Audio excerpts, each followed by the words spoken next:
Layaknya air laut, performa sebuah klub sepak bola pasti mengalami pasang surut. Cukup sulit menemukan tim yang performanya konsisten di setiap laga. Butuh sebuah kebijaksanaan dalam mengambil keputusan dan peningkatan performa yang stabil untuk tetap menjadi yang terbaik di hari-hari esok.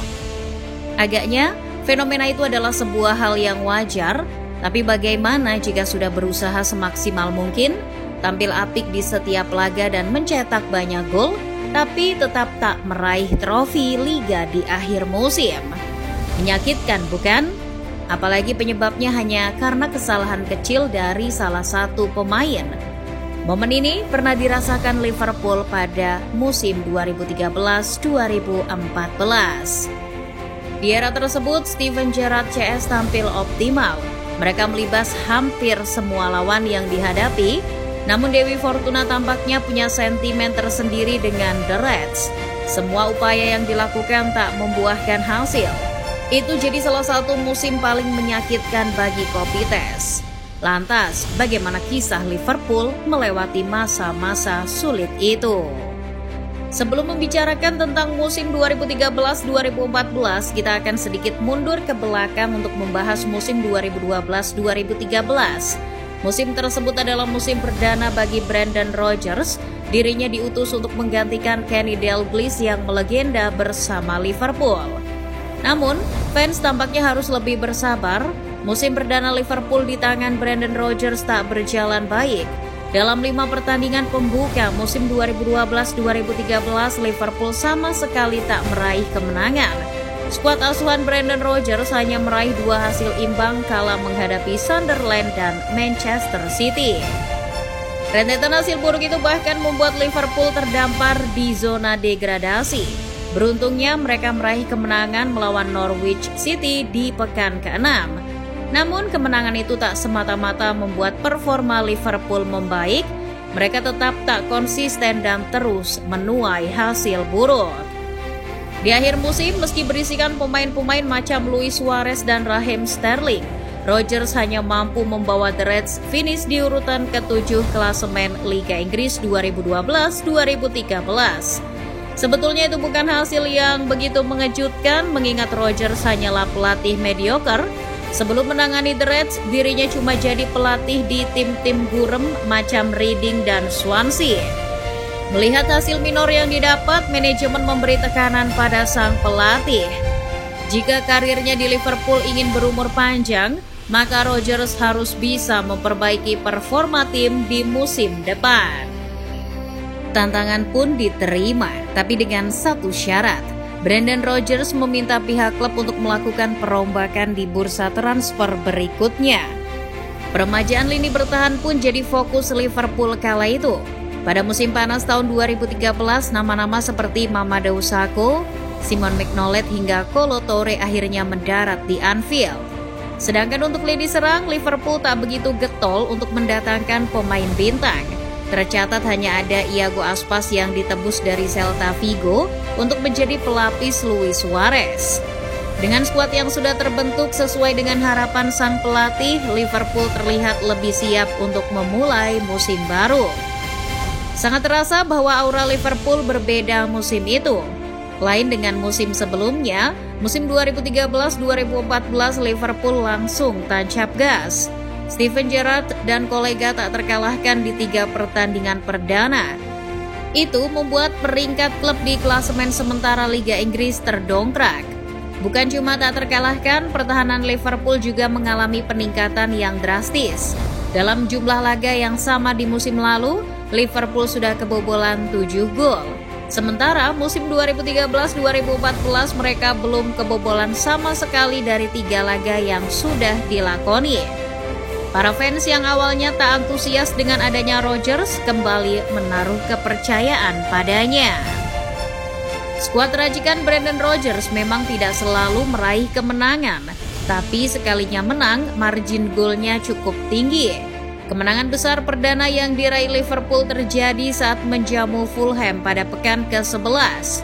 Kala itu Brendan Rodgers mencoba eksperimen dengan memainkan skema 4-4-2. Formasi ini di luar kebiasaan, mengingat saat itu Liverpool dikenal dengan formasi 4-3-3 atau 4-2-3-1. Namun eksperimen ini ternyata membuahkan hasil positif. Dengan menurunkan duo Suarez-Sturridge, The Reds menang 4-0. Rodgers paham betul keduanya merupakan penyerang dengan pergerakan cepat dan mematikan. Maka dari itu ketimbang mencadangkan salah satu, dipakai dua-duanya saja sekalian. Anyway, Suarez jadi bintang lapangan setelah mencetak 2 gol di laga ini. 3 pekan berikutnya, Liverpool kembali menang telak. Kali ini Norwich City yang menjadi korban dari keganasan lini depan Liverpool. Tak tanggung-tanggung, Martin Skrtel mencetak 5 gol dalam kemenangan 5-1. Dan lagi-lagi El Pistolero yang jadi momok bagi tim lawan. Suarez memborong 4 gol sekaligus di laga tersebut. Gol-gol yang diciptakan pun bukan gol biasa, melainkan gol spektakuler. Salah satunya bahkan diciptakan melalui sepakan jarak jauh dari tengah lapangan. Laga ini bahkan masih kerap dibahas oleh media-media Inggris hingga sekarang. Karena performa Suarez di laga tersebut memang benar-benar gila. Liverpool terus meraih kemenangan-kemenangan dengan skor mencolok. 4-1 lawan West Ham dan 5-0 di markas Tottenham. Dari sekian banyaknya kemenangan besar, barangkali kemenangan atas Spurs jadi yang teristimewa. Karena hasil itu memastikan The Reds menjadi juara paruh musim di akhir Desember 2013. Menjadi juara paruh musim telah membangun optimistis di seantero kota Liverpool. Masyarakat lokal yakin bahwa musim 2013-2014 akan menjadi musim yang happy ending bagi Liverpool. Sayangnya Liverpool lalai di awal putaran kedua. Mereka membuka paruh kedua dengan mengalami 2 kekalahan beruntun dari Manchester City dan Chelsea.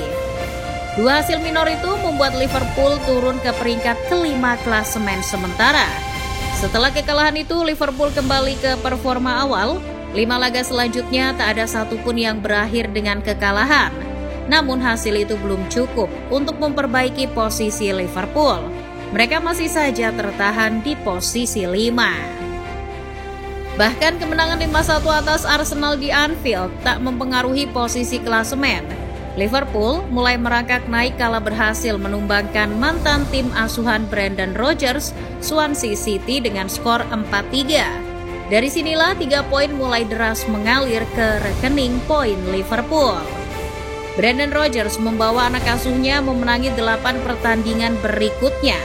Klub sekaliber Manchester United dan Manchester City pun tak kuasa untuk menahan laju dari Liverpool. Alhasil, di pekan ke-34 Liverpool kembali merebut puncak klasemen. Dengan selisih 5 poin dari Chelsea, puasa gelar selama 24 tahun Liverpool tampaknya akan segera berakhir. Tapi, fans The Reds lupa bahwa ekspektasi adalah sumber sakit hati terbesar. Munculnya perasaan kecewa dan menyesal ya karena mereka menaruh harapan terlalu tinggi pada sesuatu yang hasilnya belum mutlak. Seperti apa yang terjadi di penghujung musim 2013-2014 ini. Saat Liverpool kembali merebut tahta, Liga Inggris masih menyisakan 3 pertandingan lagi. Sementara itu selisih poinnya dengan Manchester City hanya 5. Jadi, apapun masih bisa terjadi. Tapi di situ ada Steven Gerrard selaku kapten tim. Dirinya memberikan pidato penyemangat agar seluruh rekan-rekannya percaya bahwa kesuksesan tinggal selangkah lagi. Selepas mengalahkan City sambil dikerumuni oleh pemain lain, sang kapten pun mengatakan, "This does not fucking sleep now. Listen, this does not fucking sleep." Atau dalam bahasa Indonesia berarti, "Hey, gelar Premier League ini tak akan lepas dari genggaman sekarang. Dengar, ini tak akan terlepas." Pemilihan kata slip cukup menarik di sini karena slip juga berarti terpeleset. Sontak pidato itu membuat hati para pendukung Liverpool bergetar. Laga selanjutnya melawan Norwich pun bukan hambatan bagi The Reds. Mereka menang dengan skor 3-2. Tapi di pekan ke-36 Liverpool akan menjamu Chelsea. Ini bukan pertandingan biasa karena Liverpool bisa memastikan gelar juara jika mereka berhasil menang. Tapi tak ada yang menyangka bahwa Gerrard mengingkari janjinya sendiri. Kala itu Chelsea dijadwalkan bermain di Anfield hanya 3 hari sebelum leg kedua semifinal Liga Champions melawan Atletico Madrid. Skuad asuhan Jose Mourinho ingin fokus ke kompetisi Eropa, maka dari itu beberapa media merumorkan bahwa skuad utama bakal disimpan oleh Mourinho. Prediksi pun benar, pelatih asal Portugal itu tidak memainkan jagoan-jagoannya seperti Eden Hazard, John Terry, Willian, Ramirez, David Luiz, Gary Cahill, dan Fernando Torres, sang mantan pemain Liverpool. Mo justru menurunkan Mark Schwarzer, Dembaba, Andre Schürrle, dan Mohamed Salah yang kala itu belum lihai memainkan bola seperti sekarang. Dengan performa Liverpool yang sedang aduhai, menang dalam 11 pertandingan terakhir, melawan tim cadangan Chelsea di hadapan publik sendiri seharusnya bukan perkara sulit. Apalagi Liverpool dalam tingkat kepercayaan diri yang sangat tinggi, atau mungkin terlalu tinggi malah. Jose Mourinho dengan 1001 akal bulusnya memainkan tempo permainan dengan lambat. Mau tahu bahwa Liverpool ingin buru-buru menyelesaikan pertandingan ini dan mengunci gelar Liga Inggris. Mantan pelatih Inter Milan itu pun memberikan instruksi khusus kepada beberapa pemain untuk mengulur-ngulur waktu. Tujuannya jelas, untuk memancing emosi pemain-pemain Liverpool. Bahkan di menit ketiga para pemain Liverpool sudah melayangkan komplain ke wasit Martin Atkinson. Semenit berikutnya, Luis Suarez pun bertanya-tanya kepada Azpilicueta mengapa mereka membuang-buang waktu. Semua pemain, pelatih dan penonton pun terpancing energi negatif yang dirancang Mourinho. Padahal kalau dipikir-pikir, Liverpool bisa saja santai dan mengikuti cara main Chelsea. Imbang pun sebenarnya tak masalah, itu sudah cukup bagi mereka untuk memperlebar pintu juara. Liverpool tidak perlu menang, tapi maunya menang. Sepanjang babak pertama, para pemain Liverpool gagal memainkan sepak bola apik seperti di laga-laga sebelumnya. Energi yang terpancar dari para pemain tampaknya negatif, seperti sebuah pertanda buruk, namun momen kunci baru terjadi pada tambahan waktu di babak pertama. Di saat para pemain Chelsea menunggu peluit jeda babak pertama dibunyikan, Liverpool menguasai bola. Umpan dari kaki ke kaki pun dimainkan. Mereka berusaha mengakhiri babak pertama dengan keunggulan. Tapi karena pemain Chelsea menjaga ketat Luis Suarez dan Raheem Sterling, Liverpool memainkan bola di areanya sendiri. Saat itu Mamadou Sakho, Steven Gerrard dan Martin Skrtel berdiri satu garis sejajar. Dembaba dan John Obi Mikel menjadi dua pemain Chelsea yang berusaha mengganggu. Ketika Sakho mengumpan ke Gerrard, sebetulnya tak ada tekanan yang berarti dari Ba. Namun, Gerrard yang lebih berkonsentrasi kepada Ba ketimbang bola pun meleng. Akhirnya, mantan pemain timnas Inggris itu kehilangan kontrol bola. Ia terpeleset dan bola liar pun disambar oleh Ba. Gerrard berusaha mengerahkan semua tenaganya untuk mengejar bola. Tapi sayang, Dembaba terlalu cepat. Skor 1-0 untuk keunggulan Chelsea pun menutup babak pertama. Babak kedua, Gerrard berusaha menebus kesalahan. Dirinya pun mengubah posisinya sedikit lebih ke depan. Ia berusaha terlibat serangan sesering mungkin. Bahkan, Gerrard terus melepaskan tembakan dari berbagai sudut lapangan. Tapi sayang, 1000 sayang, usahanya sia-sia. Terlalu asyik menyerang membuat pertahanan Liverpool lengah dan Chelsea menggandakan keunggulan di akhir babak kedua. Di hari yang sama dengan terpelesetnya Gerrard di Anfield, Manchester City menang dengan skor 2-0 di kandang Crystal Palace. Kemenangan ini membuat City menyalip Liverpool di peringkat pertama klasemen sementara dengan raihan poin sama, yakni 80 poin. Masing-masing tim masih memiliki 2 laga tersisa, bedanya City unggul agresivitas gol. Lawan City berikutnya adalah Aston Villa dan West Ham, sementara Liverpool harus menghadapi Crystal Palace dan Newcastle. Tugas Liverpool adalah satu, menang dengan gol sebanyak mungkin, karena mereka harus mengejar selisih 9 gol milik Manchester City. Sialnya, Dewi Fortuna seperti punya masalah pribadi dengan Liverpool.